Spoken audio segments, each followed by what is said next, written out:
할렐루야. 좋으신 하나님께 영광 돌립니다. 여러분 모두를 예수님 이름으로 축복합니다. 여호와 이레입니다. 하나님께서 오늘도 반드시 우리와 함께 하실 것을 믿습니다. 자, 오늘은 21편입니다. 1절로 6절 말씀 먼저 봅니다. 기도합니다. 영광과 감사를 하나님 앞에 올려드립니다. 온 마음으로 하나님을 사랑합니다. 시편의 말씀들을 열어주시고 하나님으로 인하여 즐거워하며 기뻐하는 삶을 살기를 원합니다. 주의 보혈을 의지하오니 우리의 모든 죄와 허물을 사하시고 주의 이름을 의지합니다. 하나님의 선하심과 인자하신 뜻 가운데 인도하여 주시기를 원합니다. 종을 낮추시고 겸손하게 하시고 오직 말씀의 도구만 되게 하옵소서. 예수님의 이름으로 사모하며 기도합니다. 아멘. 자, 1절 봅니다. 여호와여, 왕이 주의 힘으로 말미암아 기뻐하며 주의 구원으로 말미암아 크게 즐거워하리이다. 그의 마음의 소원을 들어주셨으며 그의 입술의 요구를 거절하지 아니하셨나이다. 주의 아름다운 복으로 그를 영접하시고 순금관을 그의 머리에 씌우셨나이다. 그가 생명을 구하매 주께서 그에게 주셨으니 곧 영원한 장수로 소이다. 주의 구원이 그의 영광을 크게 하시고 존귀와 위엄을 그에게 입히시나이다. 그가 영원토록 지극한 복을 받게 하시며 주 앞에서 기쁘고 즐겁게 하시나이다. 왕이 여호와를 의지하오니 지존하신 이의 인자함으로 흔들리지 아니하리이다. 아멘. 자, 20편과 21편은 한 짝을 이루는 그런 시입니다. 20편은 출정시라고 그랬죠. 암몬과 아람의 연합군과 싸우기 위해서 출정하기 전에 하나님 앞에 기도하고 응답받고 확신하는 이미 승리를 보장받는 그런 시편입니다. 그런가 하면 21편은 마침내 승리하고 돌아와서 기도하는 감사하는 개선시가 됩니다. BC 992년 사무엘하 10장 1절로 19절 암몬과 아람의 연합군과의 싸움에서 승리를 배경으로 한 시죠. 이제 우리가 2시간에 걸쳐서 21편을 살펴볼 텐데요. 깨달음입니다. 승리한 이후에 깨달음이 있었습니다. 여러분, 성도가 누릴 수 있는 가장 큰 복은 깨닫는 겁니다. 응답받고도 깨달아야 되고 고난 가운데도 깨달아야 되고 어떤 상황 가운데서도 깨닫는 것이 중요합니다. 여러분, 사망의 음침한 골짜기를 지날 때도 하나님이 안 계신가요? 푸른 초장과 실만한 물가에만 있습니까? 아니다라는 겁니다. 이 김동호 목사님 보면 어려울 때 그의 책에 어려울 때 고난 중에도 하나님이 함께 한다는 것이 믿어진다는 겁니다. 안 믿어질 수가 없다는 거죠. 그러므로 성도는 흔들릴지언정 뿌리채 뽑히지는 않는다는 겁니다.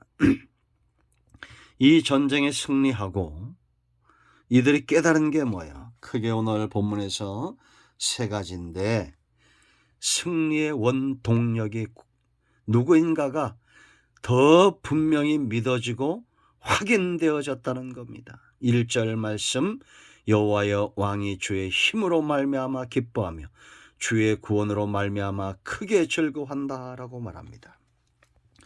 아직도 내 힘과 내 능력으로 무엇인가 하고 사는 것은 어리석은 겁니다. 성도는 하나님이 주신 힘, 그 힘이 그 삶과 승리의 원동력인 것을 깨닫는 겁니다. 전쟁에 승리할수록 다윗은 이것을 더 깨닫고 겸손해지고 그 은혜 아래 즐거워했던 거예요. 그러나 사울왕은 그가 승리할 때마다 하나님을 더 의지하고 겸손해야 되는데 오히려 자기 의를 드러내고 자기 힘을 과시하고 결국은 그 마음에 기쁨이 사라집니다. 감사가 사라집니다. 번뇌와 번민에 허덕이게 됩니다. 여러분, 우리는 하나님과 더불어 승리할수록 기뻐하고 즐거워하고 평안해져야 됩니다. 스위스에서 한 순교자가 과거죠.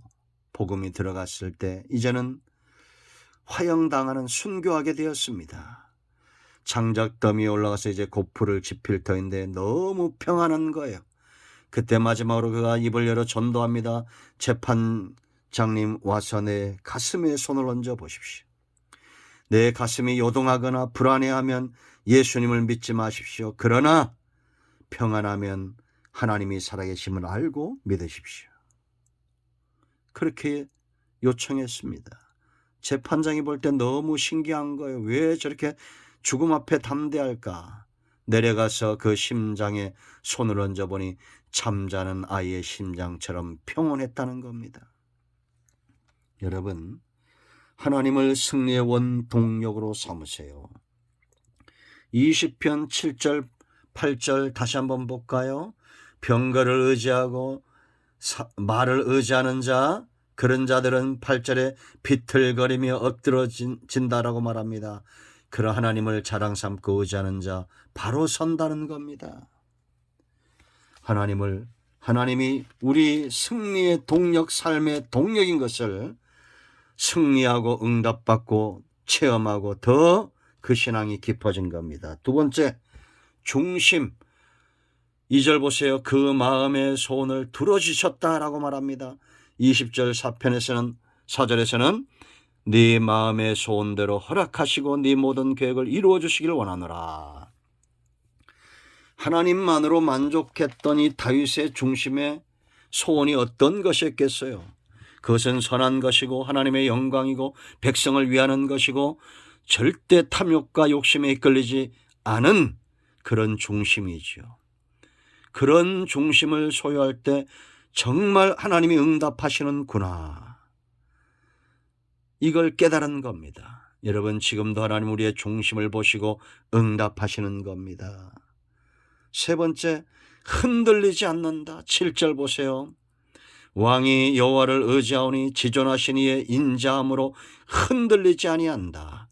이런 흔들리지 않는 신앙을 갖는 이유가 있어요. 3절을 보면 주의 아름다운 복으로 그를 영접하시고 순근관을 그의 머리에 씌우셨나이다. 성도의 복의 영역은 아름다운 것이 되어야 됩니다.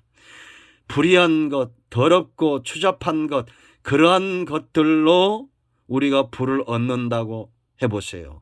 그건 조롱거리가 되고 절대 그 머리에 아름다운 순근관과 같은 영화로움이 함께하지 않습니다. 그러므로 여러분, 우리의 중심이 하나님께 합하여 이제 우리가 기도할 때 하나님이 주신 아름다운 복, 수고한 대로 먹는 하나님이 기뻐하는 복을 누림으로 영화로운 존재가 되어야 됩니다.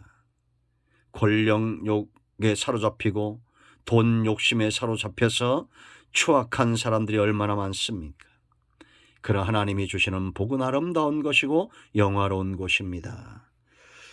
이 흔들리지 않는 이유가 두 번째 있어요. 하나님의 신실하심입니다. 4절로 6절은 언약의 성취입니다. 다윗을 장수하게 한다. 다윗의 그 왕권, 다윗의 후손들이 영원히 왕노릇한다. 아브라함과 다윗의 자손 예수 그리스도의 세계 성취되었죠. 그 세 번째는 하나님의 인자함입니다. 7절, 인자함으로 흔들리지 않는 헤세드죠. 언약에 근거한 사랑입니다. 하나님은 절대 기회를 놓치는 분이 아닙니다. 하나님 때를 놓치는 분이 아닙니다. 자기 백성에게 사랑을 베푸시는 거요. 그러므로 뿌리가 견고하여 흔들리지 않는 겁니다. 여러분, 고난 중에도 깨달아야 되고 응답받고도 깨달아야 되고 우리의 일생이 깨달음의 연속이 되기를 축원드립니다. 그래야 넘어지나 아주 엎어지지 않고 흔들리나 뽑혀지지 않는 크고 강한 큰 나무가 되는 겁니다. 기도합니다. 예수님의 이름을 의지하기도 합니다. 이 말씀대로 되게 하여 주시옵소서. 우리 가운데 병든 자, 마음이 상한 자 치유하시고 회복시켜 주시기를 원합니다. 예수님의 이름으로 사모하며 축복하며 치유하며 기도합니다. 아멘. 할렐루야. 오늘도 예수 그리스도의 이름으로 승리하는 날 되시기를 축원드립니다. 아멘.